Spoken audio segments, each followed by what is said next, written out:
तर काय आज सकाळ सकाळीच आपले मित्र आपल्याकडे आले होते, कारण की आज आहे होळी. तर मस्त आपल्याला रंग लावायला आले होते सगळे मित्र आपल्याला. तर मग समोरच चालू होती छोट्या पोरांची होळी खेळणं, तुम्ही पाहू शकता एक नंबर अशी होळी होती.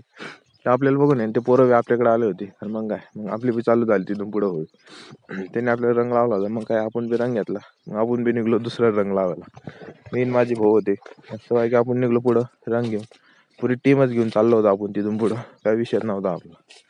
पाहू शकता एक नंबर अशी टीम होती. नुसते या घरातून त्या घरात चाललो होतो. सगळ्यात पहिले टीम घेऊन आहे ना आपण आपल्या मित्राच्या घरी निघलो होतो. एक नंबर अशी टीम होती आपली. असं बाकी धिंगाणा करत आपण चाललो होतो. सगळ्यात पहिला आलो आपल्या भावाकडं. तिथं एक नंबर असा विषय म्हणजे डायरेक्ट बाथटब मध्ये पुढे पुढे पोरं काढले होते. पाहू शकता एक नंबर असा विषय. तिथून आहे ना थोडं पुढे निघलो नुसती धिंगा मस्ती. पोरं नुसते येडे चाळे करायचे. तिथून काय तिथून निघलो आपण बोरगावला. बोरगावला आलो थोड्या वेळ थांबलो तिथे ना थंड